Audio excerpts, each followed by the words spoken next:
on, guys. Sorry about that. About 7 minutes late. Ryan was having technical difficulties. We got it figured out. Got my new shirt on today, John Anthony. My buddy sent it to me. It says, "My rabbit holes have rabbit holes." Black and White Radio. There you go, Johnny. I got your t-shirt on. Talk a little bit about the assault weapons case. We had a briefing schedule that we had to where we filed our motion to reconsider after the judge dismissed our case following the Calkins ruling, and we filed a motion to reconsider that. As you guys know, the state filed a response, and then we filed a reply. Now, the state's response is interesting. I wanted to explain that to you guys, okay? I'm going to spread this out, Ryan. So, yeah, see if people over there in the comment sections start giving me crap about something. That's okay. So anyway, let's talk about what the state's response was to our motion to reconsider and why we should lose. You guys are going to find this interesting, okay? So the question becomes, for our equal protection argument, is are any of these exempt categories of people, are citizens the same as them? Are we what's called similarly situated? Because we have the burden, which is where Calkins fell short, of showing the court that we, in fact, sit in a similar situation as some of these exempt persons, so you're being unfair to us. It makes it's common sense, right? At least from an understanding perspective. Are we the same as them or any of them? Well, one of the things that I've argued all along is before we can say that we're the same, we have to know what they are. So where do they lie as exempt persons? So we understand their position, so then we can say, well, we're the same as them. It's almost like the chicken and the egg, or the horse and the buggy, right? Which one comes first? Well, you can't say that I have to prove that I'm similar to somebody that I don't even know what they are. And all they just say is, oh, the training, right? Well, what freaking training are we even talking about? Because there's nothing in the record that talks about training. And so we filed a motion to reconsider that says, no, Ross, the TRO is not in place. It hasn't been in place for months. We've talked about that a long time ago. Thank you, Tiffany, for pointing that out. So in their response, they talk about what the Supreme Court of Illinois did. So let's talk about what the Supreme Court did when they threw the Calkins case out. There's one case in the federal court out of Connecticut, great state of Connecticut, right? And what it said is talking about whether or not this particular case was dealing with people in law enforcement.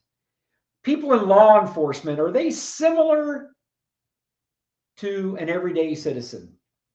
And here's what that Connecticut court said. It said, well, if you as a person have a job, and that job means that you have an obligation to protect the public. Okay, so let's just say that a law enforcement officer has an obligation to protect the public, okay? And that's now been stretched to, well, if you're in the Department of Corrections, if you're a prison warden, if you're a Barney Fife mall cop, you are someone that's supposed to protect the public. You with me? And if you've been charged with protecting the public, do you have training with weapons, right? Training with weapons is part of your employment. So the case out in Connecticut, let's talk about that for a second. It was dealing with law enforcement officers who were then, the issue was, well, they have to fight gangs and people, bad guys. And those bad guys usually have bad weapons. Let's say these bad guys got AR-15 platforms, okay? Well, the case in Connecticut said, well, then these law enforcement people have to have the same type of weapons, at least the same or superior to. So they have to have these weapons, AR-15 platforms. Let's say we're willing to accept that, at least for conversation purpose, that if you're in law enforcement and you have been charged with protecting the public, you should have these types of weapons. And again, the training that comes along with it. Okay. Now, so that's what the Supreme Court relied upon when it ruled against Calkins. The problem that exists is that there's nothing that talks about what type of training that there has to be. right? It makes sense to me that if you're going to say that you're in law enforcement or you're Department of Corrections, you're charged with protecting the public, and oh, by the way, you've been trained on these banned weapons, you actually have training with them, then maybe the court was okay with that. I still disagree, but let's at least give them that for conversation. The Supreme Court of Illinois never went into what type of training these people in these exempt categories had because it never came up. Calkins never raised the issue. It's really what is their training, right? So in our motion to reconsider, we raised the argument of, wait a second, these people don't have any training in these banned weapons. We proved that to them. They don't have any training. We got it through a FOIA request from the Edgar County Watchdogs, Kirk Allen, because we haven't been able to do discovery. They don't want us to, okay? And so we said they don't have any training on these things. They got handgun training with a 9mm Glock or something. And in their response, the Attorney General and the governor of our state, for the first time ever, said, well, that doesn't matter because their job is to protect the public. And they have some training. It may not be training on the banned weapons, AR-15 platforms, but there's no requirement that they have to be trained on those. They just have to have some training. I'm like, are you freaking kidding me? Because if you go back into our case, the Attorney General argued on numerous occasions. If you were there, you heard them. Oh, these exempt categories, they have training on all these banned weapons. They know how to store them. They know how to properly handle them. They were making those arguments in our case, not even knowing what they were talking about. And once we've now given enough facts to show that they're wrong, they're taking the position with the court that, oh, they just have to have some kind of training. And they've got this handgun training. It's kind of like a conceal and carry training. And so since they're a public employee charged with protecting the public, and they have any training whatsoever on anything, little handgun, pew, pew, that's enough to mean that they are really superior in nature to an everyday law-abiding citizen. It's absolutely ridiculous, but that's what we're stuck with, okay? And so we've also argued, two things. One, as it relates to the banned weapons, this whole category has no training. And so an everyday law-abiding citizen, they don't have to prove they have training on these banned weapons because they don't have any training on the banned weapons, these prison wardens. And then we also argued, and oh, by the way, we have a bunch of citizens in our case that have conceal and carry licenses that are every bit as trained as these prison wardens. So even, I mean, what does training with a handgun, pew, pew, have to do with the banned weapons? Nothing. The training on a handgun is irrelevant to training on an AR-15 platform. I guarantee you these prison wardens that we're talking about, 22 of them, throw an AR-15 platform in their hand. Say, here you go. Load it. Shoot it. I'd be willing to bet 8 out of 10 of them have no idea even what to do with it. But yet they've been trained in a little pew-pew shooter, and that means that they are superior in nature to a citizen. It is ridiculous. The Connecticut court never said that. The Illinois Supreme Court never said that. The Illinois Supreme Court said, oh, they're a public employee charged with protecting the public, and they've got specialized training. The court never went into specialized training on the actual banned weapons. It seems intuitive that that's obviously the case, but no, the Supreme Court never specifically went there. And so now the Attorney General is saying, well, they just have some training and that's enough. It doesn't have to be training on the banned weapons. So that's what we're going to be arguing about when we have a hearing coming up. And as soon as I have a date, I'll let you know. It's going to be argued in Effingham County. And this is going to be the essence of the argument, is that our case should be allowed to proceed because we've at least brought enough information to the court to show that these prison wardens don't have any training. And I guarantee you, if we get into the law enforcement, that a lot of them don't have training on the AR platforms either because it's not required. Some of them do, many of them don't. And so the question comes down to is if we're going to follow this federal case out of Connecticut and say, well, if you're in law enforcement and you've got training, you're better than an average everyday citizen. Again, that's what the Illinois Supreme Court seemed to suggest they're going to do, at least for now. But the question still becomes training in what? Can't be training in any low weapon you want.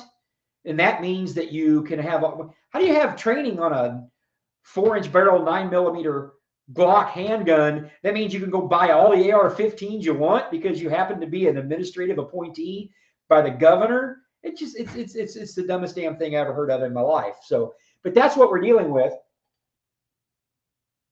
Is the Attorney General's office is now backpedaling because we were able to garner a little bit of information by clawing at it to show that these people don't have any training, and they're saying, well, they don't have to have training in those types of guns. The court never said that they do. That's where we're at, okay? So let me see here. There's all kinds of stuff scrolling over. The issue of the registration, you guys, I get messages from you. We got to have a definitive answer. Guess what, guys? There's no definitive answer to that. There's no history. I know the Illinois State Police.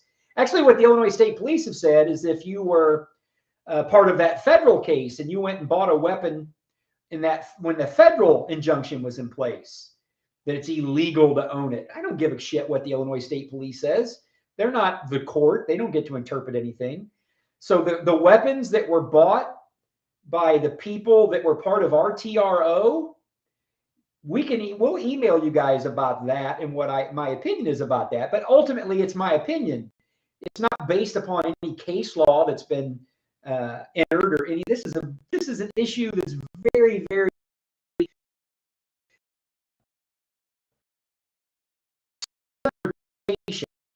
place said you could go, but something is going to say. They're going to say whatever.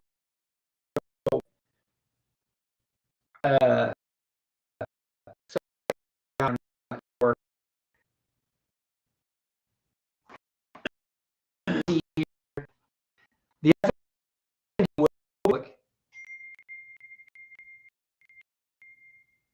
censoring me. That's funny.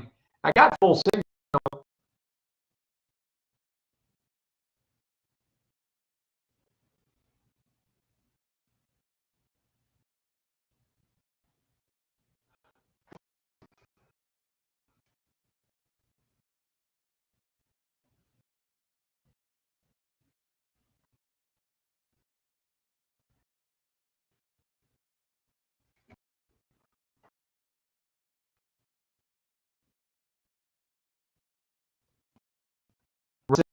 The reading phone.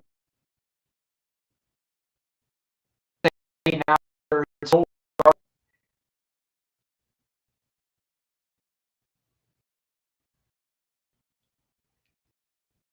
JB Vegas sitting on my antenna.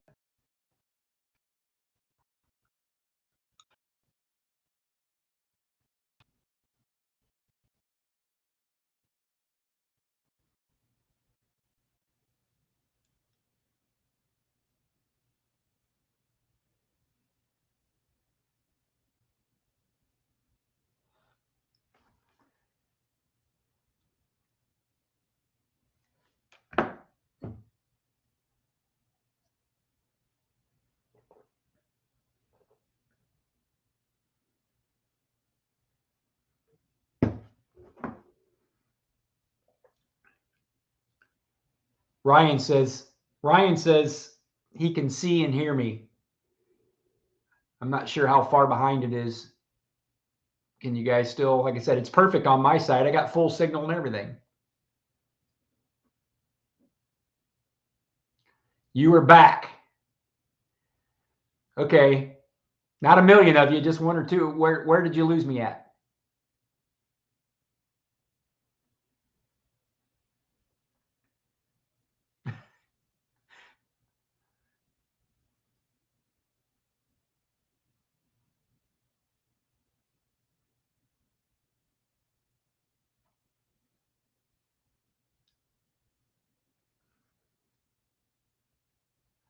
Yeah, I see you guys say we're all back. I just don't know where it got all jarbled up.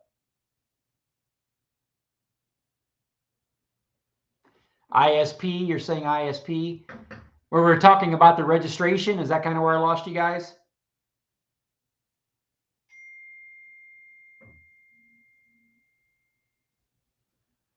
Well, crap. Julie says she lost me over 5 minutes ago. Julie Austin. What's the last thing you guys remember me saying?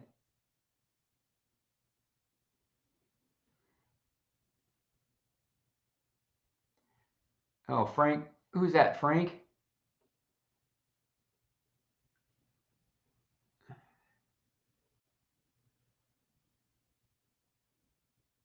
Okay, so I was talking about ISP and the registration. You know, out in the question and answer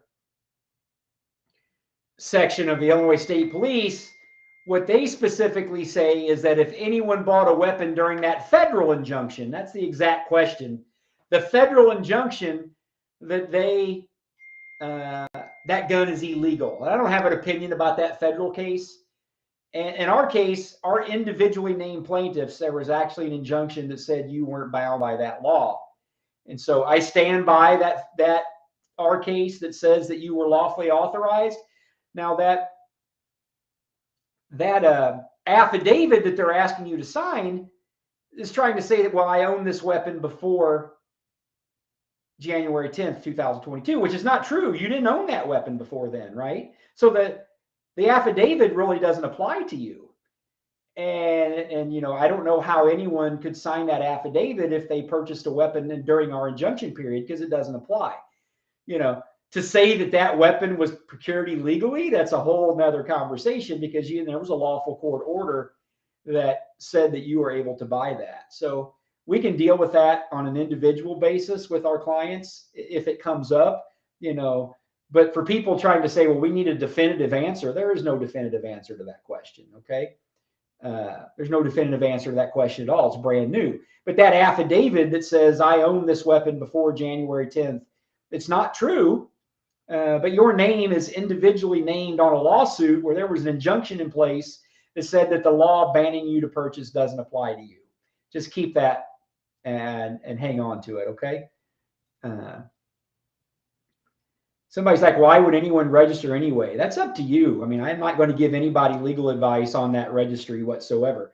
There's a law that says you're supposed to be registered, right? You can read the law for yourself. I'm not advising anyone. I've never given anyone any advice on what to do with that registry. That's up to you. And as a lawyer, I'm not going to give an opinion.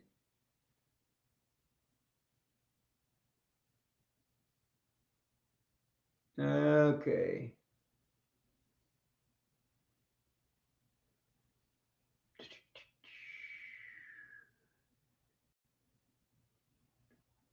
All right, let's see if I got any couple questions, guys. So just remember, the state's trying to play this argument of, well, those exempt is public and training.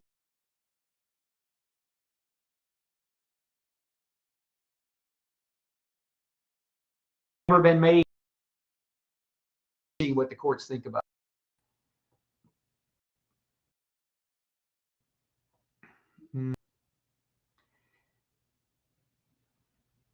The federal case, somebody's talking about the federal case over there. Again, the federal case is going to eventually have to make it to the United States Supreme Court.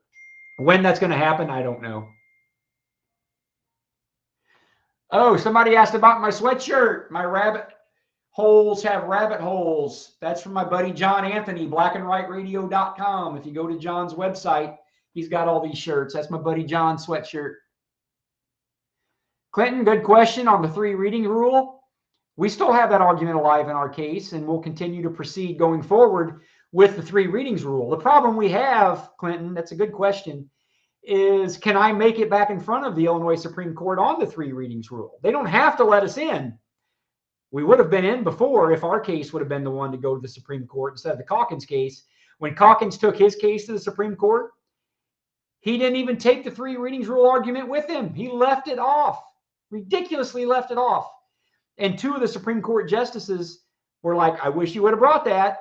And then the majority of the Supreme Court said, well, we can't really address that issue because you didn't raise it on appeal. That was foolish not to raise that on appeal, Clinton. We're going to try to, but I don't know if we can get it there.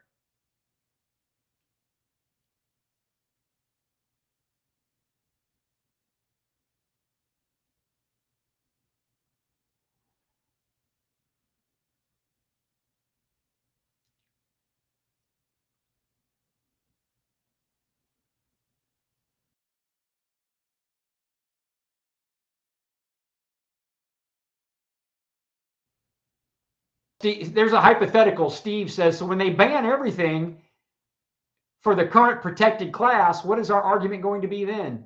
Steve, they're never going to ban everything on the protected class. Why do you think all those protected classes got exempted out anyway? Because of their training? No, it's politics. They exempted out all those protected classes because it's a very influential public union. They're not going to lose their support. I know for certain that leaders in those organizations made it clear to the Illinois legislature. They were told, I've had these conversations, that they could lose the support of those men and women if they didn't get exempted out. So it's got nothing to do with training. It was all about politics, in my opinion. And so they're not ever going to pass a law that says all law enforcement and all Department of Corrections and all of them are not exempt anymore either, and they're subject to the law. Who's going to enforce their law? How are they possibly ever going to try to enforce it? Don't worry about that. It's never going to happen.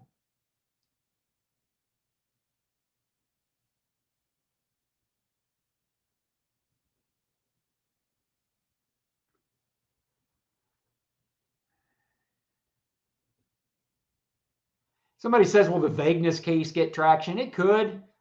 It might get some traction. The best argument is going to be in, a federal argument, at least, is going to be in the U.S. Supreme Court on violating the Bruin standard of history and tradition. I mean, you realize that in the Seventh Circuit Court of Appeals, the federal case that just upheld the law, the way they got around that was by saying, well, these weapons are dangerous and unusual. It compared these semi-automatic AR platforms to fully automatic machine guns. And it's like, it didn't even make any sense. But they tried to say that those weapons are dangerous and unusual, which means they're not subject to the Bruin standard. I absolutely think they're going to lose that argument when it makes it to the U.S. Supreme Court. The question is, when is it going to make it to the U.S. Supreme Court? Hopefully sooner rather than later, but it will likely, almost certainly not be until next year. I just answered that question, Jeff. I think it'll be next year at the earliest.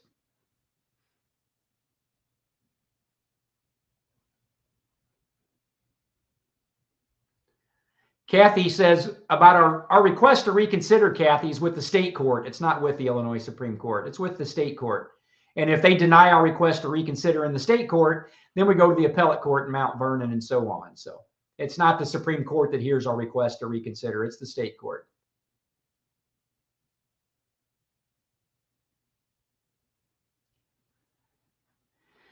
I don't know. That's a good question. How many Second Amendment sanctuary counties are in Illinois that said they will not prosecute the ban? I mean, that's a pretty open-ended question, but it's an interesting one. If enough citizens of the state of Illinois, I mean, what was it last I heard?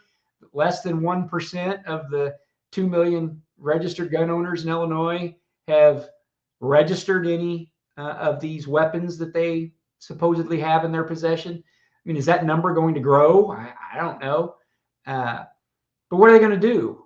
I mean, if state's attorneys across the state don't prosecute, does the attorney general think he's going to come in and start prosecuting citizens in some fashion? I mean, I don't even know how they're going to enforce that, to be honest with you, but it's yet to be seen.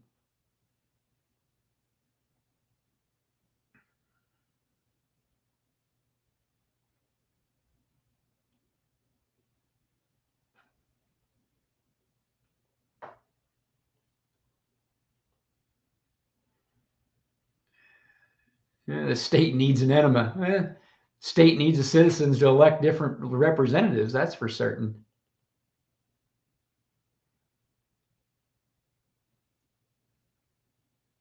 Again, you guys have got all kinds of questions over there. Can I transfer this? Can I do that? Guys, I don't know the answer to those questions. Those are questions that are brand new, and what people think they can do and what they can't do. No lawyer that's worth his salt's going to answer those questions because they don't know. It's brand new stuff, guys.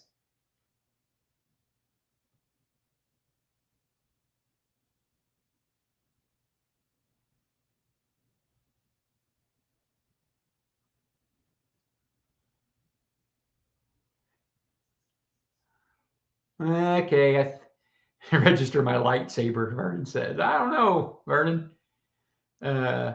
All right, guys, I think that's about it. As soon as I know the date for our argument. We'll let you guys know, and I'll publish it online. We'll send an email. I'll put it on social media. You know, whoever wants to come, again, it's your case. Encourage you to come and listen. You know what the arguments are going to be that I'm going to make. Our arguments have never been a secret. We've been trying to make them since day one. And sadly, you know, an overambitious politician got in our way, or I don't think we'd be sitting where we're sitting today, guys. But I can't control that. I apologize. Cancel your AOL account and get fiber next call. That's funny, Kyle. Yeah.